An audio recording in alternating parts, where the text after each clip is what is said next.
What up, what up, what up? It's your favorite YouTuber's favorite YouTuber. That's right, y'all. It's your boy, the Options Boss, sliding up on y'all. I hope all is good. I hope you guys enjoyed yourselves and made some money today. And I hope you're ready to study so we can be prepared to make some money the remainder of this week. Now, guys, first things first, I do want to apologize. I've been MIA for a bit, dealing with some real life stuff. Been hurt, having some health issues, had a newborn son, so my slate been super full. But that being the case, I'm definitely here and I'm definitely trying to get consistent to give y'all the content y'all need so we can all learn and grow. Now, today, I'm going to talk to you guys about how I traded options on the SPY reversal. So, you already know how I go. Veterans of the channel, go down below, like the video, drop a comment. Every time you do, your support helps my channel grow, and for that, I appreciate you guys so much. Also, watch this video from beginning to end. When you watch from beginning to end, you're going to learn throughout the entire process, and the YouTube algorithm is going to love me, and for that, I love you. And if you're new to the channel and you're interested in options trading, I'm your boy. I'm the options boss. I'm going to give you the game from A to Z and let you know how the thing go. So what you need to do is you need to go down below, subscribe to the channel, click the notification bell, and click all notifications. And when I drop these Get Money Jewels, YouTube is going to make sure you get it first things first, right off the press, so you can put these game plans and strategies right into play the very next day, soon as the market opens. Now, guys, you already see I'm here on the spot chart. I'm ready to dive right in. You already know how I do. I go right to the charts and show you guys what I'm seeing, what I'm thinking, and how things play out. Now, we will look at SPY right here. If you look at SPY, you'll see as I bring my mouse on the screen, going up, you got your bull flag action right here. And you'll see the breakout over the bull flag late last week right here where my mouse is. So when you break up over that downtrend after the uptrend, that's the bull flag breakout right there. Now you'll see we took out a couple EMAs. All that's all fine and dandy. Got nothing to do with today. The interesting part of today is this red area right here where my mouse is. You may notice this red area on my screen. And what that is the supply zone. So a lot of times, guys, you have a demand zone and you have a supply zone. And when you can identify those, they will tell you where a reversal may take place on a chart. So you'll see the big bull candle right here. Again, we're still in last week. That candle took us up out of the supply zone. And then after that, we were bullish because we were out of the supply zone. However, we had the outside bar reversing us back down. And that gave me a hint that today could be a bearish day. So we're going to look at the highs of that candle. That candle right there, if I could show you guys. Let's see if I can scroll a bit. That candle right there opened up. Where are we at? There we go. That candle right there opened at 411.62. It got as high as 411.92. Excuse me. It got as low as 407.24, and it closed at 408.67. So that candle right there closed at 408.67, and that right there was just above the supply zone breakout. So I was still looking for more. What I wanted to see was SPY below 408.31 and preferably below 408. And if I saw that, I knew there's an opportunity to get bearish. And this is the daily chart right here. So you look at, that was yesterday's candle. So you go over to today's candle, which was right here where I put my mouse at. And if you look at that candle, I'm going to scroll over again. If you look at that candle right there, guys, opened at 407.85. So we opened below 408. However, we did go up to 408.70. So I started off pretty slow. But we got as low as 405.88 and we closed at 407.60.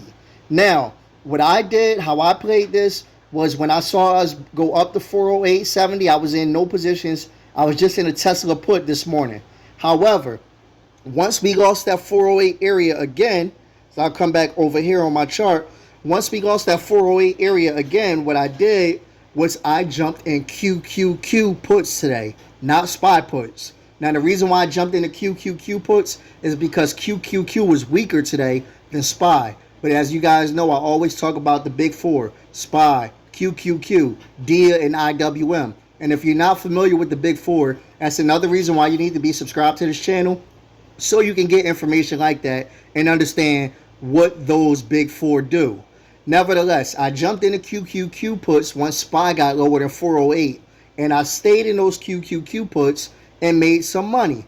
However, we did not finish the day super duper low, even though we broke down to 405.88. And I want to show you guys how I saw that. So this is the daily chart. So what I did was, when I'm trading, I like to go to the intraday charts, and a lot of times I will go, as I'm trying to scroll right now, let's see here, not that one, I will go to, there we go, now we're moving a little bit, give me 1 second, not the 1 hour, not the 15 minute, that was a typo. There we go. I will go to the 5-minute chart. Now I'm going to zoom this in a bit for you guys so you can see. So I like to jump into the SPY 5-minute chart, right? Now when I jump into the SPY 5-minute chart, that pretty much lets me know what things are doing. Now you'll see right around this area, right there where I got my mouse at, you'll see me draw that descending trend line right there, that red trend going all the way down across the screen. And you'll see right here me come and draw this green support line right here, also going down across the screen. And the way that this is going down, guys, that would be called a descending triangle. So now what I'm looking for off that descending triangle is I'm looking for SPY to get to this area right here and break down below, or I'm looking for SPY to get to this area right here and break up above. So as we're in the QQQ puts, I notice SPY gets to this area and it don't break down below. It starts bouncing upward. So we took profit on the QQQ puts, all of them that we had, and what we did was we caught this breakup above the trend line. I didn't jump in here, but I did watch, and you went sideways a bit. And then right here is where we jumped into, this time, SPY calls. Now, the reason why I jumped into SPY calls as opposed to QQQ is because, like I mentioned to you earlier, SPY was, QQQ was weaker than SPY. So I wanted to trade SPY because I felt like it might be more strength there. So we jumped in on this candle, and I would tell you guys, the high of that candle was 406.98, but we probably jumped in a little bit closer to 406.70. So as we jumped in there on that candle right there, see if I got that candle, we jumped in on that candle and we rolled all this. Not a big powerful move yet, but we rolled all of this, and you'll see we finished right here on this candle. So it was a little bit of a move up, about $1 or so. The high of that candle right there was 407.86. So about $1 or so move right there. And I swung those calls. And the reason why I swung those calls is because I'm looking for us to reclaim that supply zone breakdown that we had today. A lot of times what will happen, guys, when you break out, you'll come back and retest the area that you broke up out of, and then you'll go even further. So SPY broke up over that 408 last week, right? And then it came back down today and it retested.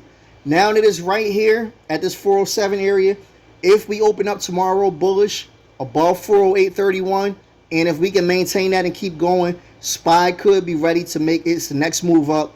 You could see SPY 415. You could see SPY 420 in the very next couple of weeks if SPY can be bullish tomorrow, which is what we're banking on, and that's why I swung the calls. So that's how I traded that breakout, guys. That's how I traded that reversal. I saw the descending triangle, and I saw that we didn't break down below it. So because I knew that, I knew what to do, which is jump into calls. Now, guys, if you're not familiar with this type of stuff, you definitely need to be in my Discord. I do have a link to my Discord in the description and in the comments. Jump in the Discord, come mingle, talk with the boss, talk with the rest of the team. It is absolutely free for you to join the Discord. And if you're interested in signals and education, hands-on education, you definitely want to join the premium Discord. And this way you can learn and get educated on finding these types of setups yourself. Tomorrow, if SPY fails, it won't be a big loss because we moved up about $1 or so. However, if SPY does go up, and it is strong. We have ourselves set up to have a possible big win. Guys, I did make other videos about reversals.